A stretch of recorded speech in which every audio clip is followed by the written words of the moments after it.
This is the draft video for Research Methods, summer 2017.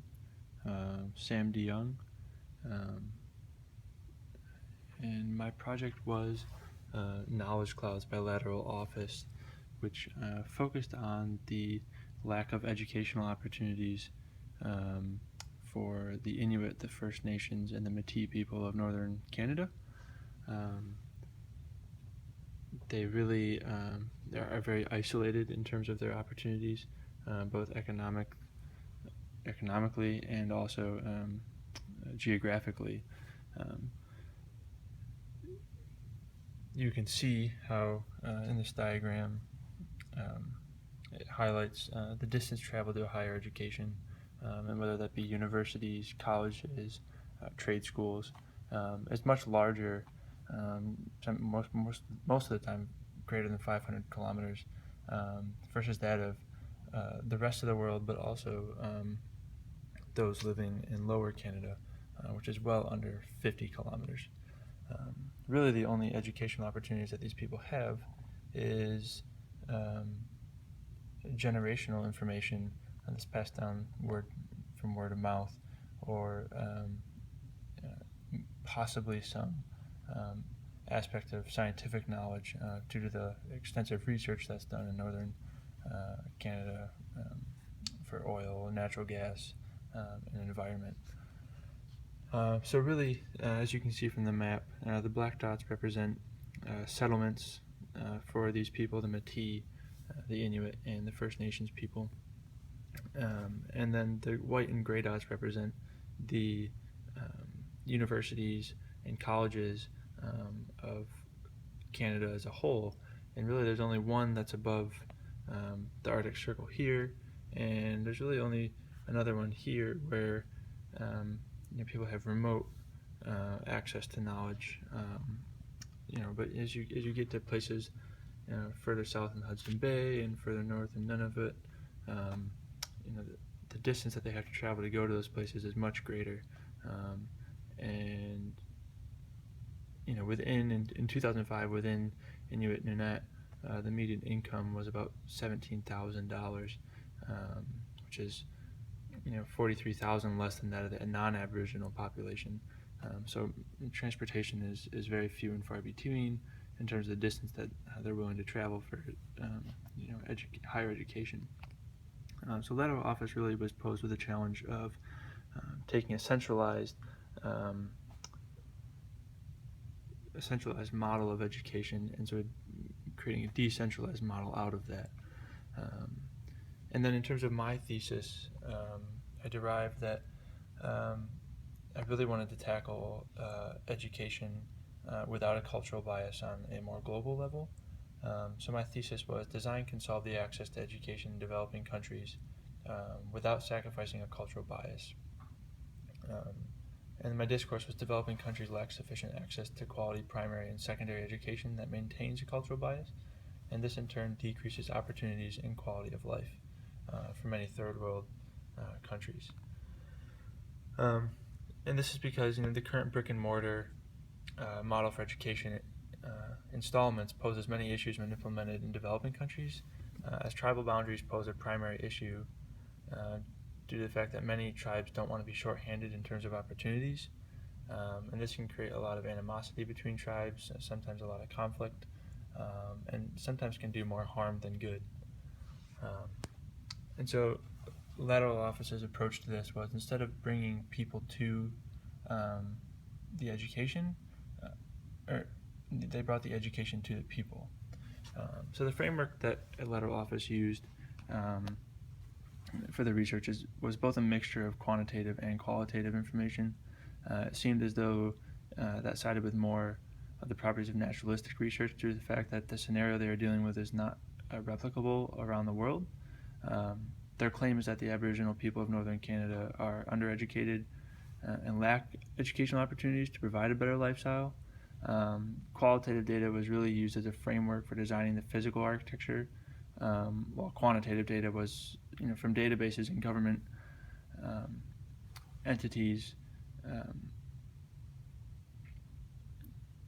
was used as a means to establish the need for the architecture and design to exist. So a lot of what they did was research from quantitative data sites on both the Inuit, Métis, and First Nations people, which you can see diagrammed here. And the darker circles represent the percentage of those types of those cultures, and the larger circles represent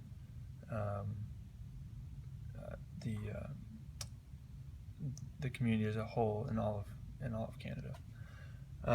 Tools and tactics that they used. A lot of their physical aspects of the project were derived from the igloo, which was an archetype of that area for specific reasons, due to its modularity, its readily available materials to be put together. It's easily broken down, easily constructed in a short amount of time, and it's scalable as well. So the framework that I chose to focus on were the countries of South Sudan, Chad, Central African Republic, Ethiopia, and Nigeria. And that's because all these countries have a very low GDP as well as a low graduation rate in primary educations. Many of these kids drop out of school because they need to support their families instead of trying to put themselves into a better economic state through education. And when schools are present, sometimes these children are presented with a choice to go to school run by rival ethnic groups or not go to school altogether. And simply put, these children and their communities do not have a choice to better their lifestyles because either they have no opportunities or they must weigh life and safety over education and income. And the methods of research would be to gather similar to what Letter of Office did, would be to gather a lot of qualitative information on the ground with the cultures of interest. However, since this cannot really be done feasibly, this really isn't feasible both economically and geographically, due to the fact that these countries also have a very low GDP, and a lot of these people and children are sometimes forced into forced labor due to such as mining and things like that. But a lot of times I think these people just have a lack of resources and a lack of job opportunities, similar to what a lot of the First Nations, Métis, and Inuit people suffer from, but even on, I would say, a greater level. And that's why I chose to focus on them.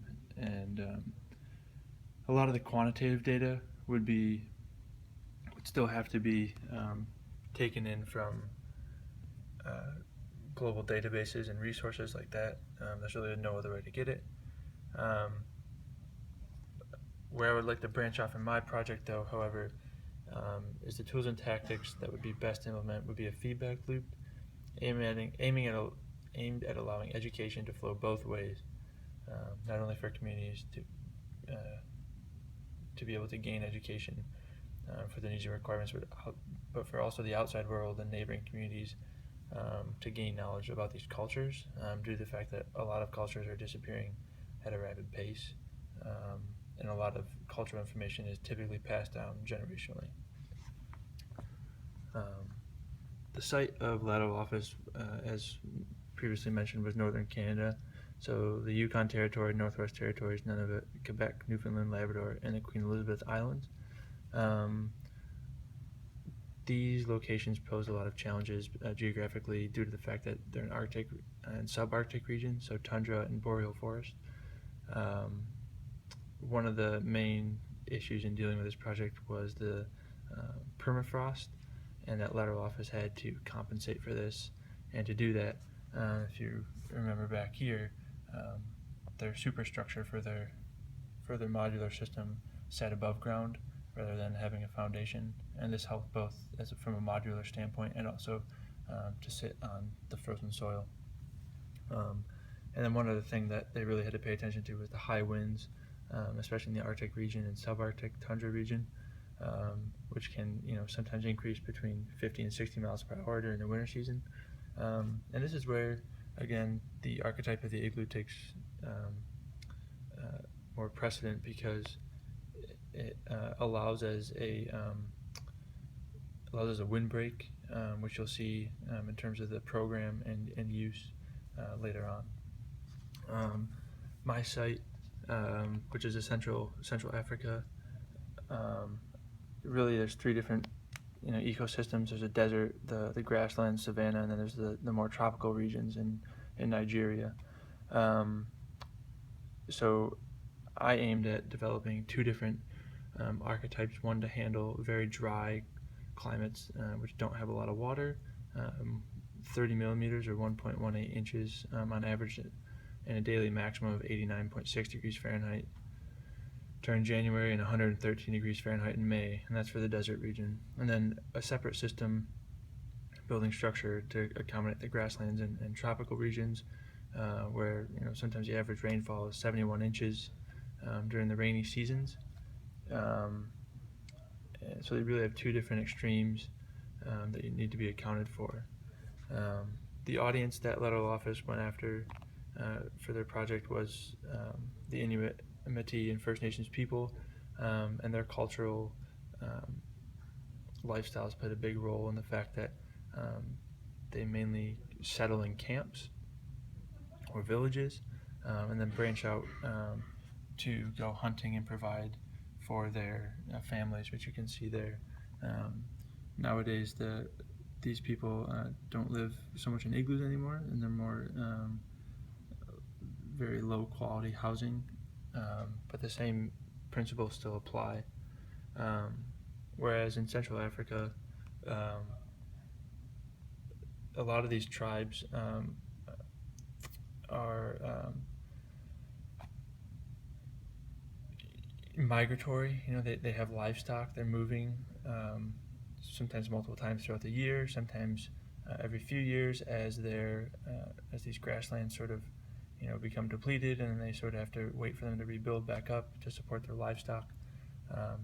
So a lot of these tribes have semi-modular villages that can be broken down within the year or 5 years or 10 years, but nonetheless they're somewhat always on the move as time shifts.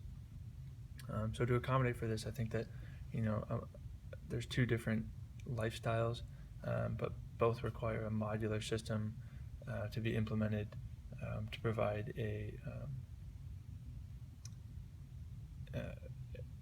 to accommodate for different needs of use. The program for the Lateral Office project dealt with everything from energy collection to sports and concerts to lecture halls and shelters from wind and snow. They used a way of arranging these units as a windbreak around the existing village, and it was really a educational tool for everybody within the community to learn and to gather knowledge, both from their culture as well as Western society. And in my project, I proposed at providing a feedback loop, if you remember, where it won't just be focused on just the implementation of architecture that allows for learning, but both native and non-native cross-continental groups, but also preserving already existing social structures that would otherwise be lost due to project implementation. Because of the social structure of Aboriginal tribes in question, the elders and chiefs sort of have the most knowledge, whereas they're sort of that's why they're the elders and chiefs. And so I used a very cultural fractal system to arrange my setup for these modular educational systems, whereas the social structure is sort of resounds in the or is linked to the layout of these structures as well. So as you can see, the chiefs will be provided access, which is in the center of the fractal system, and then as the diagram breaks down and more people have access to the exterior, and different types of education would be taking place as well. And then in terms of the feedback loop, really focused on the fact that the first world countries should be providing educational opportunities in learning and development and trades to these people. So those are the black lines that you see, and then the colored lines represent the different cultural information that's being shared to specific countries as a way of preserving their culture. And this wraps up my research methods poster video. I know it ran a bit over, and thank you.